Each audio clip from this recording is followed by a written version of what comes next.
E aí, pessoal, para quem está nessa jornada de concursos públicos em São Paulo, tem uma lei que é simplesmente leitura obrigatória, a 10.261 de 68. É o famoso Estatuto dos Funcionários Públicos. E olha, dominar esse estatuto é um passo gigantesco para a aprovação. Então vamos desvendar isso juntos, passo a passo. Para organizar nossa conversa, a gente vai seguir a jornada de um servidor. Primeiro, o básico do estatuto, né? Depois, como é que se ocupa um cargo público. Em seguida, os primeiros passos depois da aprovação, que são a posse e o exercício. Daí, a gente vê as formas de retornar para o serviço público e, para fechar com chave de ouro, um resumão com aqueles pontos que sempre caem em prova. Bora começar então. Seção 1. O básico do Estatuto. É aqui que a gente constrói a base, o alicerce para entender todo o resto. Pensa nessa lei como se fosse um manual de instruções da carreira pública. É sério, ela define todos os direitos, os deveres, como tudo funciona na vida do servidor. E é exatamente por isso que as bancas de concurso amam cobrar cada detalhezinho dela. Primeiro de tudo, um termo fundamental. Hoje em dia a gente fala muito servidor público. Mas o Estatuto, como é lá de 68, usa o termo funcionário público. E para a prova, o que vale é o que está escrito na lei. Combinado? Então, funcionário público é a pessoa que foi legalmente investida num cargo. E o que seria esse tal de cargo público? Imagina que é tipo uma caixinha dentro da grande estrutura do Estado. É uma posição oficial que tem um conjunto bem definido de tarefas e de responsabilidades que precisam ser cumpridas. Simples assim. E é aqui que a gente começa a ver como funciona a progressão. A classe é o que agrupa os cargos que têm o mesmo nome, por exemplo, escrevente técnico judiciário. Já a carreira é a escada que o servidor vai subindo, sabe? Passando por diferentes classes que vão aumentando em complexidade e, claro, em responsabilidade com o tempo. Certo, vamos para a segunda parte, como ocupar um cargo. Com a base pronta, a pergunta é, como se entra no serviço público? A lei tem um nome para isso, que é provimento. São basicamente as diferentes formas de preencher um cargo. E aqui está a lista que precisa, mas precisa mesmo estar na ponta da língua.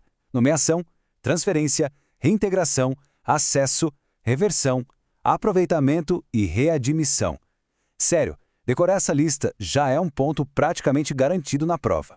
Mas olha, tem um segredinho para entender essa lista.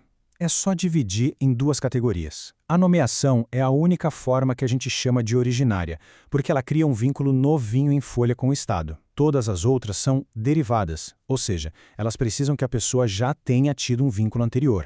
E agora, muita atenção para uma pegadinha que é um clássico de concurso. 3 dessas formas que a gente viu, transferência, acesso e readmissão, ainda estão lá escritinhas na lei, mas não valem mais. A Constituição de 88 mudou as regras do jogo.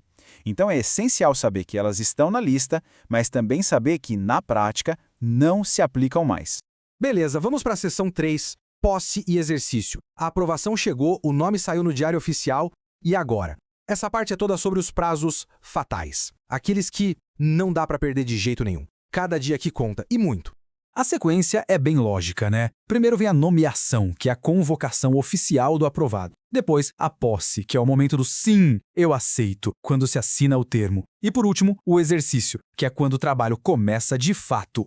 E aqui temos o primeiro número para gravar a ferro e fogo. A partir do dia em que a nomeação é publicada, o prazo para tomar posse é de 30 dias. 30. Mas atenção, esse prazo pode ser esticado por mais 30 dias. O ponto crucial aqui é que essa prorrogação não é automática, tá? Precisa pedir formalmente. Se não tiver o pedido, o prazo original de 30 dias continua valendo e ponto final. Ok, e essa é uma pergunta clássica, que testa atenção aos detalhes. O que será que acontece se alguém perde esses prazos?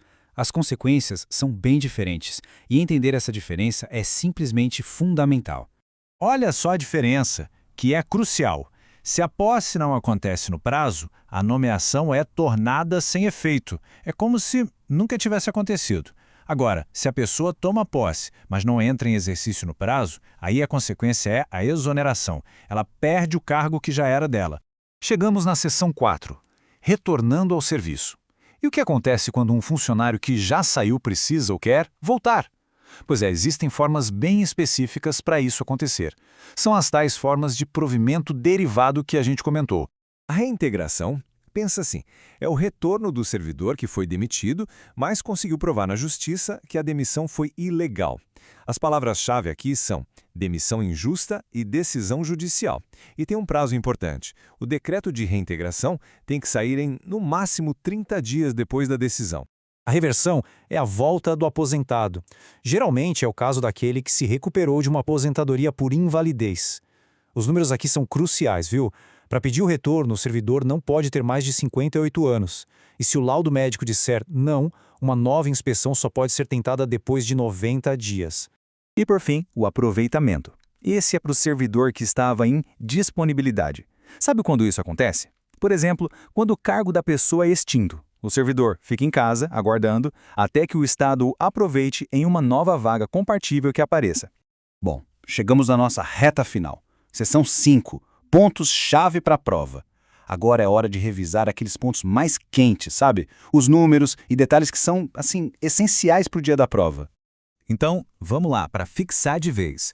30 dias para posse, que podem virar 60 se tiver um pedido formal. 30 dias é o prazo máximo para o governo emitir o decreto de reintegração. 58 anos é a idade limite para o aposentado pedir para voltar. E 90 dias de espera para uma nova perícia médica, caso a primeira seja negada. Para fechar, fica uma reflexão. A lei não é só um monte de regra solta. Ela, na verdade, conta a história da jornada de um servidor público, desde a entrada até as reviravoltas da carreira. E quando se entende essa lógica, o estudo fica muito mais fácil. Bons estudos e muito sucesso na prova.